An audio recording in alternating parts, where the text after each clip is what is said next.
Bonjour et bienvenue sur notre chaîne. Avez-vous déjà eu l'impression d'être une ombre dans votre propre maison, un murmure silencieux, dans une conversation animée?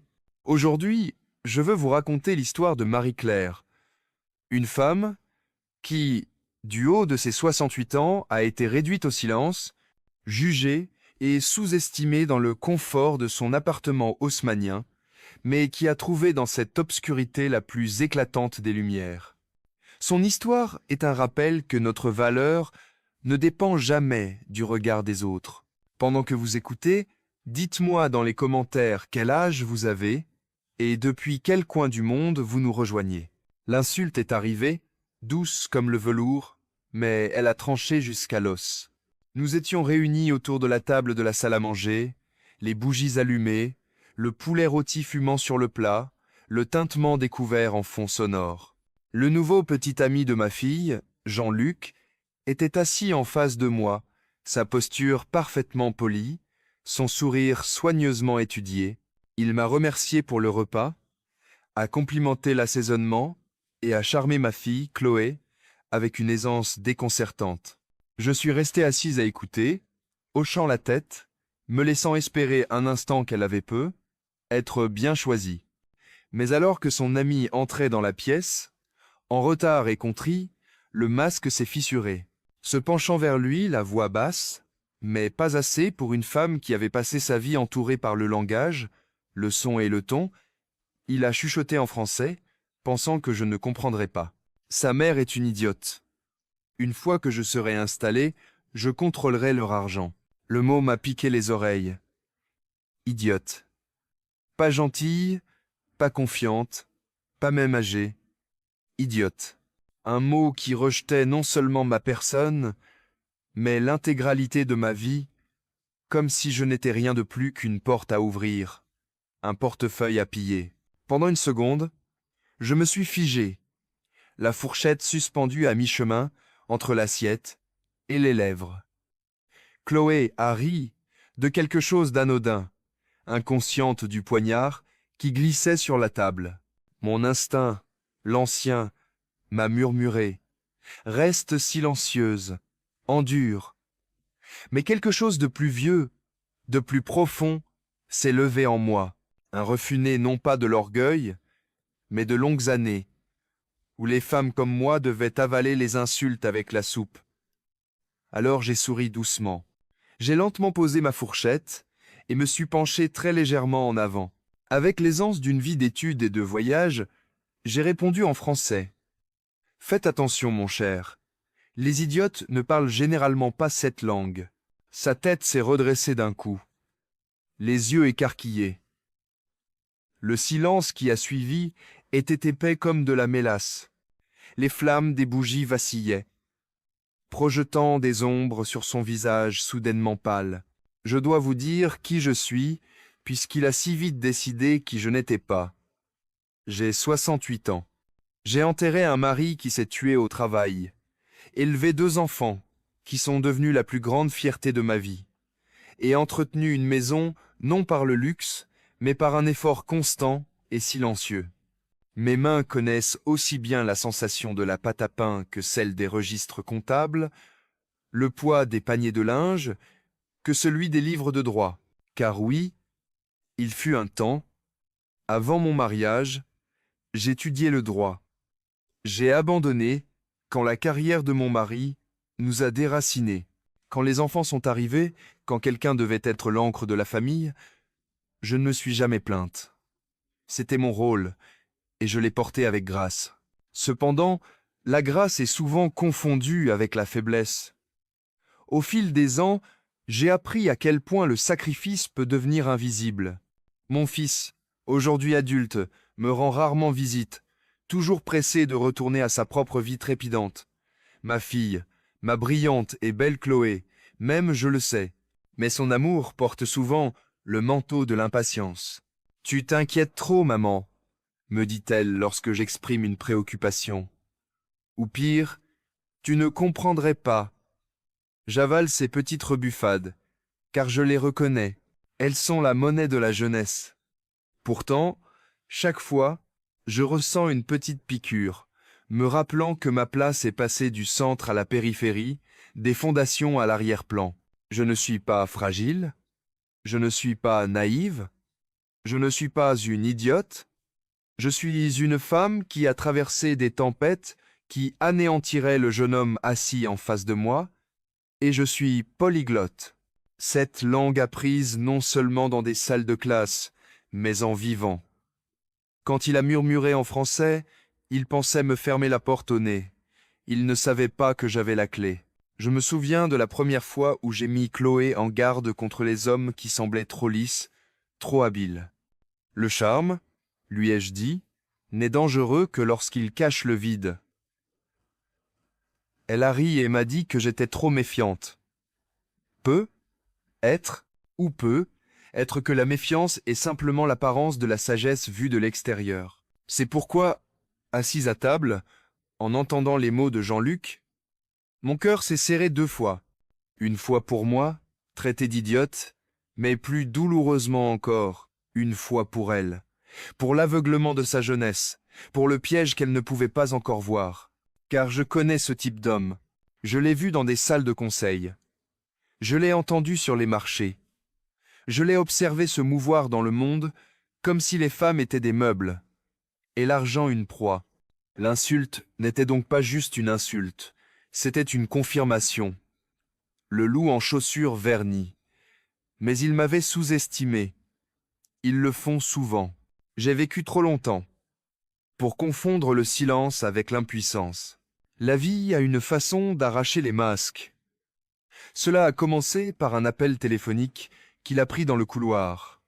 Sa voix portait, et j'ai entendu une pointe d'irritation. Non, je t'ai dit, j'aurai accès une fois que nous serons mariés. Elle ne sera pas un problème. La fille est aveuglée par l'amour.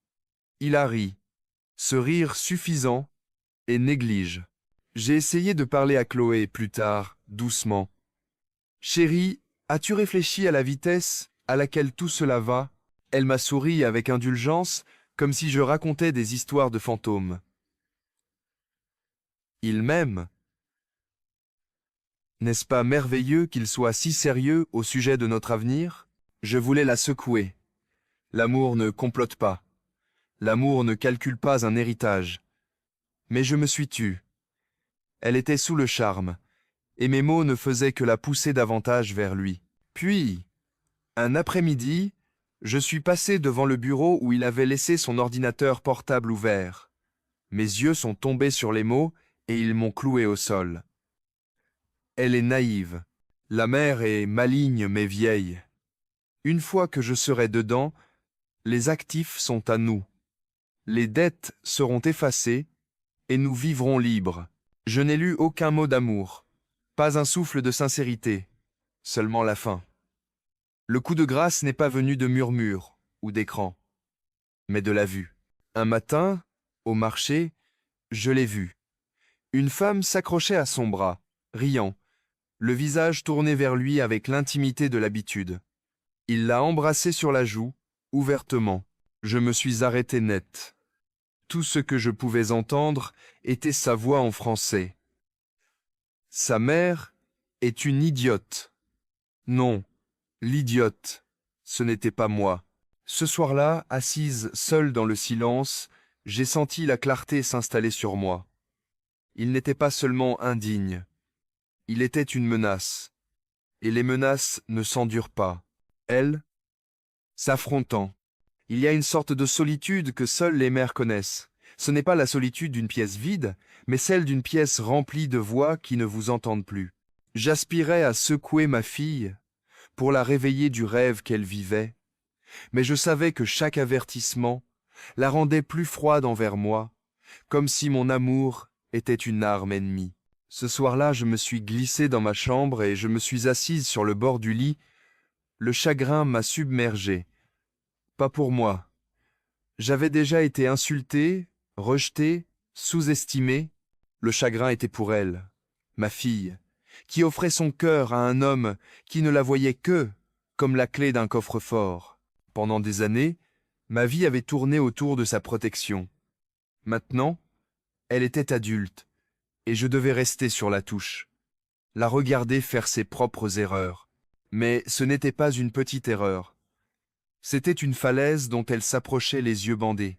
Dans ce moment sombre, le désespoir m'a murmuré que j'étais impuissante. J'ai failli le croire. Mais le désespoir n'est pas un endroit où je peux vivre. Je n'ai pas survécu à tout cela pour capituler maintenant.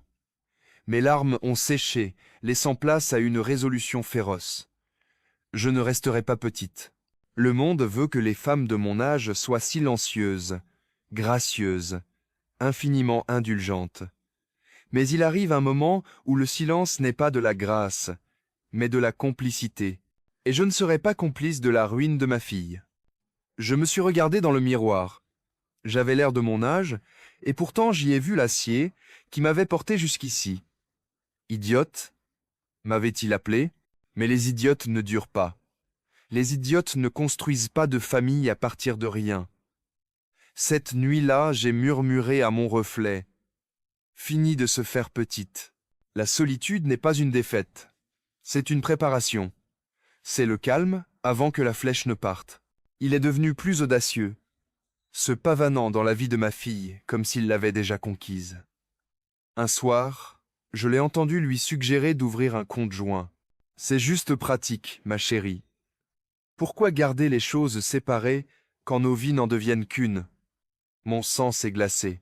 Puis vint la discussion sur le fait d'emménager ensemble dans son appartement pour l'éloigner de moi, de mon influence, l'isoler pour que sa voix soit la seule qu'elle entende.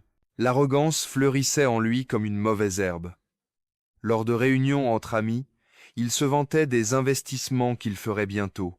Une fois les fonds débloqués, disait-il, un verre de vin à la main. Il ne savait pas que l'argent dont il parlait n'était pas le sien. Pendant ce temps, je commençais mon travail, tranquillement, comme je l'ai toujours fait. Pas avec de grandes déclarations, mais avec des pas prudents. J'ai appelé une vieille amie, Élise, une avocate à la retraite. Je lui ai tout raconté. « Tu as raison de t'inquiéter », m'a-t-elle dit. « Mais il est néglige s'il laisse déjà une trace. Nous devons juste la rassembler. » Le mot « nous » m'a donné de la force. Guidé par Élise, j'ai commencé à chercher. Un soir, au lieu de tricoter, j'ai fouillé les archives publiques.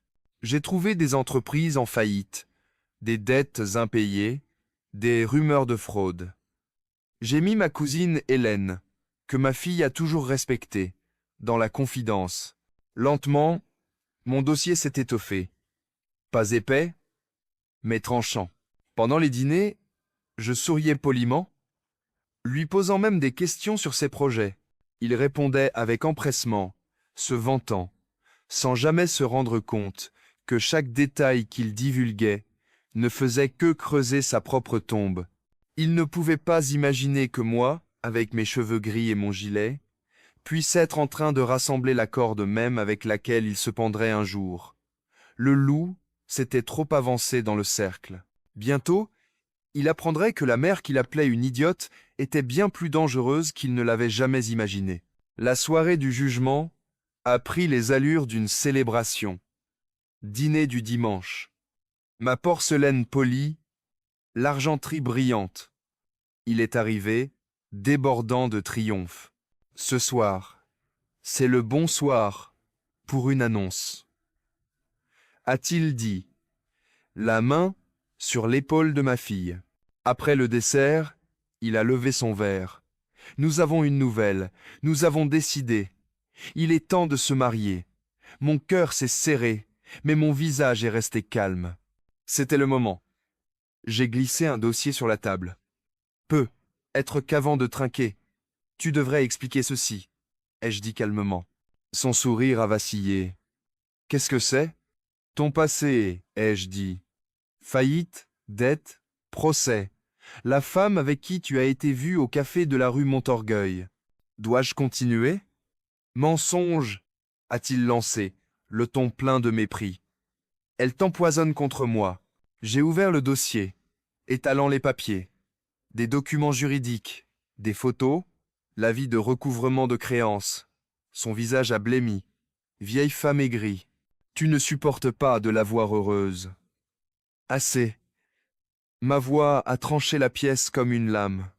Je ne l'ai pas élevée, mais l'acier qu'elle contenait l'a fait taire. Ne confondez pas mes années avec de la faiblesse. J'ai vécu assez longtemps pour reconnaître les hommes comme vous. Vous ne l'aimez pas. Vous la chassez. Il a craché une insulte en français, sous son souffle, plus violente que la première. C'est alors que j'ai porté le coup final. Je l'ai regardé droit dans les yeux, et j'ai répété sa toute première insulte, également en français, lentement, délibérément. Souvenez-vous, mon cher, les idiotes ne parlent généralement pas cette langue. La pièce est devenue silencieuse. Ma fille a eu un hoquet de surprise. Son bravade s'est évaporée, ne laissant qu'un homme creux et exposé. Ma fille a retiré sa main de la sienne. Pour la première fois, elle l'a regardé, non avec amour, mais avec une horreur naissante. « C'est vrai » a-t-elle murmuré. Il a bafouillé, puis, sans un mot de plus, il a fui, claquant la porte derrière lui. Après son départ, la maison semblait caverneuse. Chloé était assise en face de moi, le visage pâle. Pendant un long moment, aucune de nous n'a parlé. Je savais que son silence n'était pas de l'incrédulité, mais du chagrin. Finalement, elle a murmuré « Tu savais depuis le début ». J'ai hoché la tête doucement. Ses larmes ont coulé. Je ne voulais pas te croire. Je pensais que tu ne voulais simplement pas que je sois heureuse. J'ai pris sa main. Je voulais ton bonheur plus que tout, c'est pourquoi je ne pouvais pas rester silencieuse. Elle s'est effondrée contre moi, comme elle le faisait quand elle était petite. Je l'ai tenue, le cœur lourd mais stable. Les mères n'arrêtent jamais vraiment de tenir leurs enfants. Le monde nous rend simplement moins visibles en le faisant. Dans les jours qui ont suivi, le sortilège s'est rompu. Quant à moi, je suis retourné devant le miroir. J'ai repensé à ce soir-là. Il m'avait appelé une idiote. J'ai souri. Mon âge n'est pas une cage, mais un arsenal. Chaque ride sur mon visage est le souvenir de batailles menées et gagnées. C'est de la force, pas de la faiblesse. Le monde fait souvent cela aux femmes comme moi. Il loue notre grâce tout en méprisant notre sagesse. Il nous remercie pour nos sacrifices tout en effaçant nos voix. Il suppose qu'une fois nos enfants élevés, nous devenons des personnages secondaires dans nos propres vies. Mais la vérité, c'est que nous sommes les gardiennes de la mémoire, les sentinelles à la porte, celles qui voient les schémas que les autres sont trop jeunes pour reconnaître. Lorsque ma fille m'a dit, les yeux clairs, « Je ne sais pas comment te remercier », je lui ai serré la main. « Tu n'as pas besoin. Souviens-toi juste que le silence n'est pas toujours un consentement. Parfois, c'est une stratégie. Je veux vous laisser avec cette pensée. Ils nous sous-estimeront toujours. Ils nous diront déconnectés, hors du temps, idiotes. Mais c'est leur aveuglement, pas le nôtre. Car il n'y a rien de plus dangereux qu'une femme qui a vécu assez longtemps pour savoir quand se taire et quand parler. Il m'a traité d'idiote. Je l'ai démasqué. Et à la fin, ce n'est pas moi qui ai quitté la table dans la honte. Dites-moi, lorsque le monde vous ignore, le laissez-vous croire à son mensonge, ou portez-vous, vous aussi, cette force tranquille qui attend, patiente et inflexible, le moment de parler avec le poids des années ?